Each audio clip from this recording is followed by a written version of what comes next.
تو حدیث غدیر کے متعلق ان کے نزدیک جو سب سے بڑی دستاویز ہے، سب سے بڑا ہتھ کنڈا ہے، وہ کیا ہے کہ جی ہاں صحابہ جنہوں نے شکوہ کیا تھا، صحابہ کا جھگڑا ہو گیا تھا امیر المؤمنین علیہ السلام سے، براء ابن عازب، بریدہ الاسلمی، خالد ابن ولید،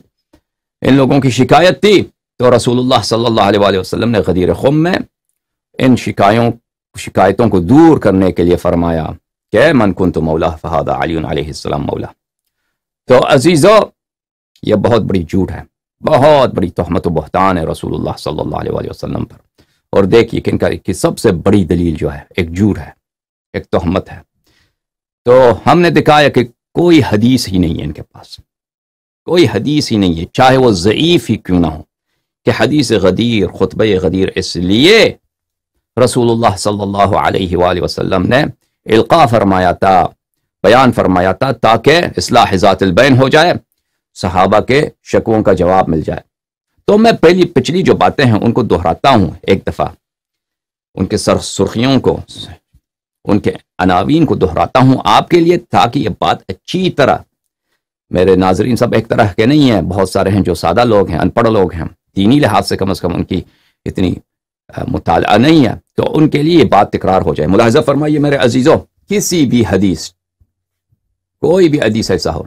چاہے ضعیف ہی کیوں نہ ہو، میں یہ نہ بالاشارہ اور نہ بالکنایہ ذکر نہیں ہے، کوئی ذکر نہیں ہے، نہ بالاشارہ اور نہ بالکنایہ، کہ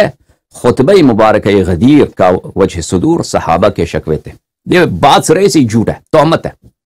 سمجھ میں آ رہی نا؟ اور تہمت رسول اللہ صلی اللہ علیہ وآلہ وسلم پہ تہمت لگانا، جھوٹی بات کی نسبت دینا، یہ ایک عام جھوٹ نہیں ہے، یہ خلود فی النار کے، یہ تو فریقین کے اجماع ہے اس مسئلے پر۔ جو شخص نے رسول اللہ صلی اللہ علیہ وآلہ وسلم پہ جان کر جھوٹ تہمت لگاتا ہے، افترا کرتا ہے، وہ جہنمی ہوتا ہے ہمیشہ کے لیے۔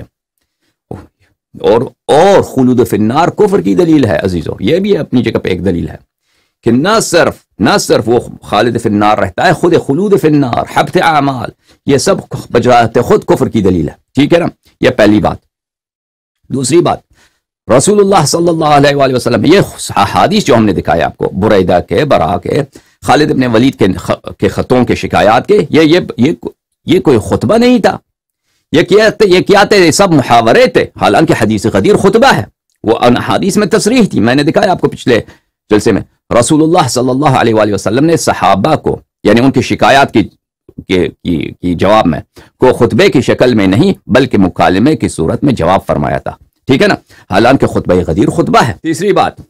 یہ شکایات اور ان کا جواب وہ واقعات ہیں جو مدینہ میں غدیر سے بہت پہلے پیش آئے، اور غدیر میں نہیں واقع ہوئے، اور غدیر سے ان کا کوئی تعلق نہیں، جیسا کہ میں نے بہت سی احادیث سے یہ ثابت کیا ہے کہ یہ شکایات اور یہ شکوے مدینہ میں پیش آئے اور غدیر میں پیش نہیں آئے، اور ان کا جواب بھی صحابہ نے مسجد میں، صحابہ نے مدینہ میں شکایت کی، ان کو جواب ان کو مل گیا، وہ احادیث میں نے ثابت کیا آپ کو۔ نمبر 4 عزیزو، یہ شکایات اور ان کا جواب 8ویں ہجری میں یمن کی طرف پہلی عسکری مہم کے بعد پیش آیا تھا، اور واقعہ غدیر 10ویں ہجری کا واقعہ ہے، اور دو غیر متعلقہ واقعات کو ایک واقعے کے طور پر پیش کرنا اور اس جھوٹی بات پر اصرار کرنا کہ یہ ایک ہی واقعہ ہیں، ٹھیک ہے نا؟ اور ان کا آپس میں تعلق جوڑنا، تاریخ کی جعل سازی، اور نبی کریم صلی اللہ علیہ وآلہ وسلم کی طرف جھوٹی بات کو منسوب کرنا ہے، جو جہنم میں ابدیت کی دلیل ہے، ٹھیک ہے نا؟ ہے جھوٹ ہے کہ نہیں بھائی؟ یہ ہے یہ جھوٹ، اور ان کے جھوٹ بنانے والے بھی بہت ہی ان کے اکابر ہیں، ان کو شرم نہیں آتی، انہوں نے خود روایت کیا ہے کہ نبی کریم صلی اللہ علیہ وسلم پہ تہمت لگانا، افترا کرنا، یہ خلود فی النار اور کفر کی دلیل ہے۔ اور پھر اجماعاً ان کی سب کی زبانوں پر مشرق مغرب میں ایک ہی جملہ ہے، وہی جھوٹ، وہی افترا، ٹھیک ہے کہ نہیں؟ اور دو مختلف واقعات کو ایک واقعہ بنا کر، وہ کس بات کے لیے؟ ایک نبی کریم صلی اللہ علیہ وسلم کے خلیفہ، ان کے اصلی جانشین کو، چھوٹی بات کے لیے بھی نہیں، اس بات کے لیے جو اسلام میں سب سے بڑا جرم ہے۔ کون سی بات؟ کہ حق اہل بیت علیہم الصلوۃ والسلام کو غصب کرنا، اس کے لیے جھوٹ بھی اس مقصد کے لیے، اور غاصبین کے اور چوروں کے عزت کو بچانے کے لیے۔ سمجھ میں آ رہی نا بات آپ کو؟ ایک جھوٹی بات۔ اب ان کے جھوٹ بنانے کے وجہ تو آپ کو معلوم ہے، مجھے دہرانے کی کیا ضرورت ہے کہ حق امامت کو انکار کے لیے اور ابو بکر عمر کی عزت کو بچانے کے لیے ان کو اس مسلمان ثابت کرنے کے لیے ان کو جھوٹ بولنا پڑتا ہے، اور چاہے جھوٹ ان کی اپنے کفر کی دلیل ہو۔ سمجھ میں آ رہی نا بات آپ کو؟ وجہ جو بھی ہو، وجہ اس جھوٹ اس کذب کی وجہ جو بھی ہو، یہ کذب ہے نبی کریم صلی اللہ علیہ وسلم کی طرف۔ اچھا، یہ ایسا کذب جہنم میں ابدیت کی دلیل ہے، اور اس بات سے ثابت ہوتا ہے کہ جماعت عمریہ کے بڑے علماء سب ہی جھوٹے ہیں جب یہ نبی کریم صلی اللہ علیہ وسلم کی جھوٹ مانتے ہیں، اور ان میں سے کوئی نہیں اٹھتا کہ یہ واقع جھوٹا ہے۔ ان دو اتنے بڑے اکابر ان میں گزرے ہیں، ٹھیک ہے نا، محققین گزرے ہیں، انہوں نے کیوں نشاندہی نہیں کی؟ جھوٹ، کسی نے جھوٹ باندھا، کسی نے تہمت لگائی، دوسرے نے دہرایا، اور جو خاموش رہے وہ انہوں نے سکوت اختیار کیا اتنی بڑی بدعت پر، اتنے ظلم پر، افتراء پر نبی کریم صلی اللہ علیہ وسلم پر، ٹھیک ہے نا۔ تو سب ہی ان کے اکابر، ان کے محدثین، ان کے متکلمین، ان کے علماء سب ہی اس جرم میں، اس جریمے میں، اس جنایت میں، اس خیانت میں، اس غداری میں شریک ہے۔ ثابت یہ ہوتا ہے کہ جماعت عمریہ کے بڑے علماء سب ہی جھوٹے ہیں، اور اس لیے ان کے کسی بھی دعوے اور قول پہ اعتماد نہیں کیا جا سکتا۔ ان کے اب میں کسی وقت آپ کو دکھاؤں گا انشاءاللہ تبارک و تعالی، جب صحابہ کے جھوٹے ہونے پہ میں دلیل لاؤں گا نا۔ بعض صحابہ ہیں جن کی جھوٹ ثابت ہے، اور ان کے نزدیک یہ اجماع ہے، میں نے پہلے بھی دکھایا آپ کو کہ ایک شخص کا ایک جھوٹ جب ثابت ہو جائے